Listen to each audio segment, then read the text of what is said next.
पूर्व मुख्यमंत्री और नेता प्रतिपक्ष भूपेंद्र सिंह हुड्डा का एक बयान काफ़ी चर्चा में है। कल जिस तरीके से पूर्व प्रदेश अध्यक्ष कुमारी शैलजा ने भी भूपेंद्र सिंह हुड्डा पर पलटवार करा था। उन्होंने कहा था कि 2019 में मैं प्रदेश अध्यक्ष थी और भूपेंद्र सिंह हुड्डा ने ऐसी कोई बात मेरे आगे नहीं कही थी। और भूपेंद्र सिंह हुड्डा आखिरकार कौन होते हैं? ये जो फैसला है हाईकमान करता है। कांग्रेस में हाईकमान है डिप्टी सीएम और सीएम बनाने को लेकर। हमारे साथ कार्यकारी अध्यक्ष सुरेश गुप्ता जी मौजूद हैं। सर, आप नेता प्रतिपक्ष भूपेंद्र सिंह हुड्डा के बयान को किस तरीके से देखते हैं? 4 डिप्टी सीएम बनाने की वो बात कह रहे हैं। ऐसा समझते हैं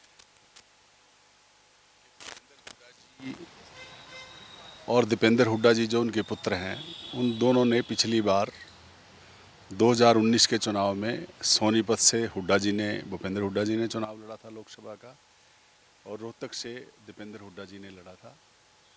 वो बीजेपी के दोनों ब्राह्मणों उम्मीदवारों से हार गए। मुझे ऐसा लगता है कि इसलिए उन्होंने ब्राह्मण सम्मेलन में रोहतक में ये बात कही कि हमारा राज आएगा तो डिप्टी चीफ मिनिस्टर ब्राह्मण होगा।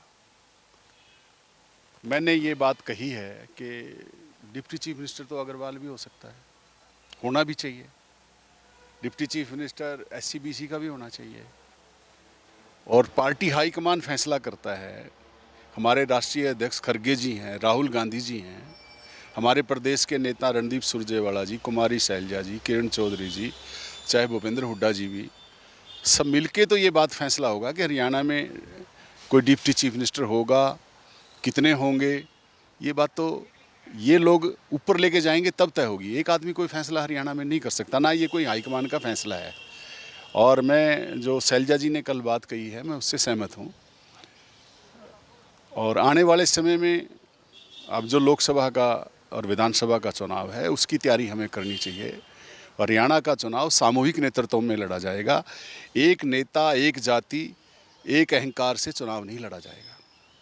और सर, जिस तरीके से भूपेंद्र सिंह हुड्डा ने ये भी कहा कि ये बयान मैं 2019 के चुनाव में भी मैंने दिया था, तो आप भी उस वक्त प्रदेश में नेता थे। सर, आप कार्यकारी अध्यक्ष है, आपने इस बयान को सुना 2019 के हम चुनाव की बात कर। देखिए सर, ये बयान अगर उस वक्त वो कहते हैं तो वो ही बताएंगे दिया था कि नहीं दिया था, लेकिन आज जो बयान है जिस परिप्रेक्ष्य में है उसका ब्यौरा मैंने आपको दे दिया है। और मैं हरियाणा की जनता से भी ये कहना चाहता हूँ, कांग्रेस हाईकमान इन बातों के फैसले करता है। ये बड़े फैसले हैं, इसमें राजनीतिक फैसला है ये हमारा, अगर होगा तो।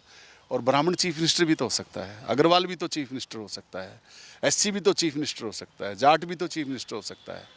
और ये इनमें से कोई चीफ मिनिस्टर होगा तो जाट फिर डिप्टी चीफ मिनिस्टर भी तो हो सकता है, कुछ भी हो सकता है।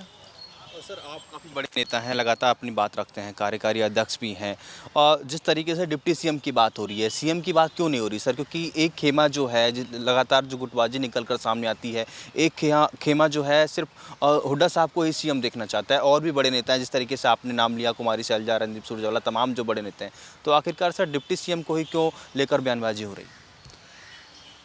ये देखो, एक बात तो मैं मानता हूँ, हुड्डा जी प्रदेश के बड़े नेता जरूर हैं, इसमें कोई शक नहीं है। लेकिन उनको ये भी मानना चाहिए कि रणदीप सुरजेवाला जी भी और कुमारी शैलजा जी भी बड़े नेता हैं। ये उनको मानना चाहिए। जो मानने में उनको परेशानी होती है, ऐसा लगता है उनके बयानों से मुझे लगता है कि सामूहिक नेतृत्व में चुनाव लड़ा जाएगा। और इन नेताओं की उतनी ही ज़रूरत है प्रदेश में। हुड्डा जी की भी ज़रूरत है, रणदीप सुरजेवाला जी की भी ज़रूरत है, कि बहन कुमारी शैलजा जी की, किरण चौधरी जी की, सबकी ज़रूरत है। सब साथ मिलकर लड़ेंगे तब पार्टी हरियाणा में चुनाव लोकसभा में अच्छे रिजल्ट लेके आएगी। आज का चुनाव लोकसभा का है, हमने उस परिप्रेक्ष्य में ज़्यादा काम करना चाहिए। सारा चुनाव अगर हुड्डा जी विधानसभा के हिसाब से लड़ना चाहते हैं तो फिर लोकसभा में किसके साथ खड़े होंगे?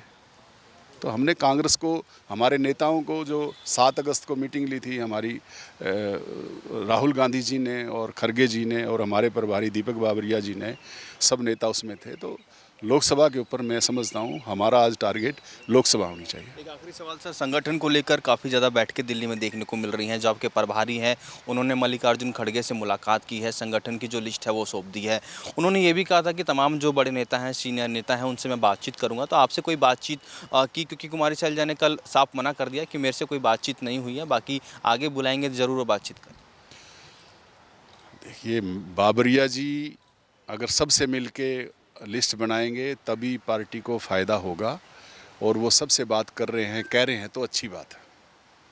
सर, लगातार कार्यकारी अध्यक्षों की अनदेखी होती है, तो आपको लगता है कि संगठन जिस तरीके से विस्तार हो रहा है, आप लोगों की भी बात सुननी चाहिए, क्योंकि आप भी प्रदेश के कार्यकारी अध्यक्ष हैं और भी जो कार्यकारी अध्यक्ष हैं वो भी अपनी बात को पहले रख चुके हैं मंच पर। है, हमारी बात तो सुनी ही जाएगी, हमारी बात नहीं कटती है, हमारी बात तो सुनी जाएगी। हम जो जो कार्यकारी अध्यक्ष हैं, मैं ये भी बताना चाहता हूँ कि हम उदय भानजी प्रदेश अध्यक्ष हैं, मैं ट्रेडर कम्युनिटी को रिप्रेजेंट करता हूँ और इसलिए मुझे कार्यकारी अध्यक्ष बनाया गया।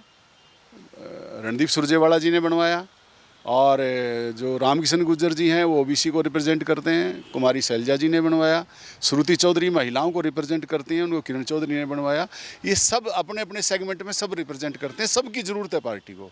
अगर कोई नेता ये समझता है कि इनकी ज़रूरत नहीं है तो उसने चुनाव 2014 का 19 का क्यों नहीं लड़वाया, क्यों नहीं जितवाया? एक बार तो वो चीफ मिनिस्टर थे, एक बार वो CLP लीडर थे, क्यों नहीं समझते वो भी कि हाँ इन चीज़ों की हमें ज़रूरत है? उनको भी मानना चाहिए कि चारों वर्किंग प्रेसिडेंट की ज़रूरत है। बहुत बहुत धन्यवाद सर खबर तक से बातचीत करने के लिए। तो ये थे कार्यकारी अध्यक्ष सुरेश गुप्ता, जिन्होंने तमाम मुद्दों को लेकर खबरें अभी तक से खास बातचीत की। मेरे सहयोगी जस्सी के साथ राजा पटेल, दिल्ली, खबरें अभी तक।